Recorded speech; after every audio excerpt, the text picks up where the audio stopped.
கண்டிப்பா முத்து திருடு போன பணத்த கண்டுபிடிச்சுருவாங்க அப்படின்னு நினைக்கிறவங்க, மறக்காம நம்ம வீடியோக்கு ஒரு லைக் பண்ணிக்கோங்க. இப்போ என்னதான் நம்ம முத்து வந்து மீனா மேல கோவப்பட்டாலும் கூட, அந்த பொண்டாட்டிக்கு ஏதாவது ஒரு பிரச்சனை அப்படின்னா முன்னாடி வந்து நிக்கிறாரு. மீனா கிட்ட வந்துட்டு கேட்குறாரு, "எந்த மண்டபத்துக்கு வந்து நீ ஆர்டர் எடுத்திருந்த?" அப்படின்னு சொல்லி கேட்குறாங்க. அப்போ மீனாவும் அந்த அட்ரஸ சொல்றாங்க. ஸோ அந்த மண்டபத்துக்கு பக்கத்துல இருக்கிற சிசிடிவி எல்லாத்தையும் செக் பண்ணி பார்த்தோம் அப்படின்னா, மீனா கிட்ட இருந்து யார் பணத்த திருடிட்டு போனதுன்னு தெரிஞ்சிரும் அப்படின்னு சொல்லிட்டு, மீனா வந்து நம்ம முத்து வந்துட்டு செக் பண்ணுறதுக்கு போகிறாங்க. அப்போ அது மட்டும் இல்லாமல் சீதாவும் அருண்கிட்ட இதை பற்றின விஷயங்கள்லாம் சொல்கிறாங்க.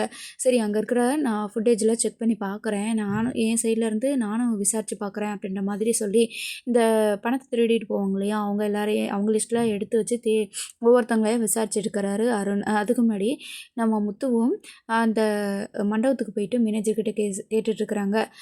இந்த மாதிரி என் ஒய்ஃப் வந்து ஆர்டர் எடுக்கணும் வந்தாங்க, ஆனால் அவங்க பணத்தை வந்து திருடிட்டு போயிட்டாங்க. உங்க மண்டபத்துக்கு பக்கத்துல தான் இது நடந்துச்சு. உங்க சிசிடிவி வந்து பார்க்க முடியுமா? அப்படின்னு சொல்லி கேட்டுட்ருக்குறாங்க. இது வந்து அப்படிலாம் பார்க்க முடியாது. இது வந்து என் ஓனருக்கு தெரிஞ்சா திட்டுவாருப்பா அப்படின்ற மாதிரி சொல்லிடுறாங்க. அது மட்டும் இல்லாமல் சரி அதெல்லாம் விடுங்க, கொஞ்சம் டைம் கொடுங்க, நான் எப்படியா பணத்தை கொடுக்குறேன். மீனா வந்து மறுபடியும் இந்த டெக்கரேஷன் ஆர்டர் அவளுக்கு கொடுங்க அப்படின்னு சொல்லும்போது உடனே அந்த மேனேஜர் சொல்கிறாரு, அப்படிலாம் இல்லை, அந்த ஆர்டர் வந்து வேற ஒருத்தவங்களுக்கு போயிடுச்சு அப்படின்னு சொல்லி சொல்கிறாங்க. அந்த ஆர்டர் யாருக்கு போயிருக்கு அதையாவது தெரிஞ்சு சொல்கிறீங்களா அப்படின்னு சொல்லி கேட்கும்போது தான் அது வந்து சிந்தாமணின்ற அம்மா வந்து எடுத்துருக்குறாங்க அப்படின்ற மாதிரி சொல்லிடுறாங்க. அப்போ தான் முத்துக்கு தெளிவாக தெரிய வருது, ஓ நம்ம மீனா வந்துட்டு பணத்தை கட்டிடக்கூடாது அப்படின்றதுக்காக கண்டிப்பாக இவ தான், அதாவது சிந்தாமணி தான் வந்து ஏதாவது பண்ணியிருப்பா அப்படின்னு சொல்லிட்டு அவர் தெரிஞ்சுக்கிட்டாரு. உடனே ஓ இது சிந்தாமணியோட வேலை தானா அப்படின்னு சொல்லிட்டு மீனாவுக்கு கால் பண்ணுறாங்க. வேறு ஒன்றும் இல்லை மீனா, இது சிந்தாமணியோட வேலை தான் அப்படின்ற மாதிரி சொல்கிறாங்க. அப்படியாங்க, ஆமாம் அவங்களும் பணத்தை கட்டுவேன் அப்படின்னு சொல்லிட்டு அப்பயே சொல்லிட்டு இருந்தாங்க.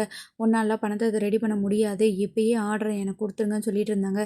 அதுக்கு காரணம் அவங்களா கூட இருக்கலாம் அப்படின்னு சொல்லி சொல்ல, சரி நான் அவங்கக்கிட்ட விசாரிக்கிறேன் அப்படின்னு சொல்லிட்டு முத்து போய் விசாரிக்கிறதுக்கு போகிறாங்க.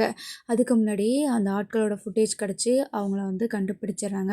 இப்போ சிந்தாமணிக்கு வந்து நேராக மண்டபத்துக்கு வந்துட்டு அந்த மேனேஜர்கிட்ட பேசுகிறாங்க. "உன்னை யாரையா சொல்ல சொன்னா? எனக்கு தான் ஆர்டர் கொடுத்துருக்குன்னு" அப்படின்னு சொல்லி சொல்கிறாங்க. இல்லை அவங்க சிசிடிவி ஃபுட்டேஜெலாம் பார்க்கணும்னு சொன்னாங்க, நான் தான் பார்க்க முடியாதுன்னு சொல்லிட்டேன். சரி ஆர்டராவது யாருக்கு கொடுத்துருக்கீங்கன்னு தெரிஞ்சுக்கலாமான்னு கேட்டாங்க, அதனால தான் சொல்ல வேண்டியதாகி போச்சு அப்படின்னு சொல்லிட்டு இருக்கும்போது தான் முத்துவும் மீனாவும் அங்கேருந்து வந்துடுறாங்க. இதான் உங்களுக்கு கடைசி ஆர்டரு அப்படின்னு சொல்லிட்டு அந்த சிந்தாமணியை வந்து என்ன பண்ணிடுறாங்கன்னா ஓனர்கிட்ட வந்து மாட்டி கொடுத்துட்றாங்க.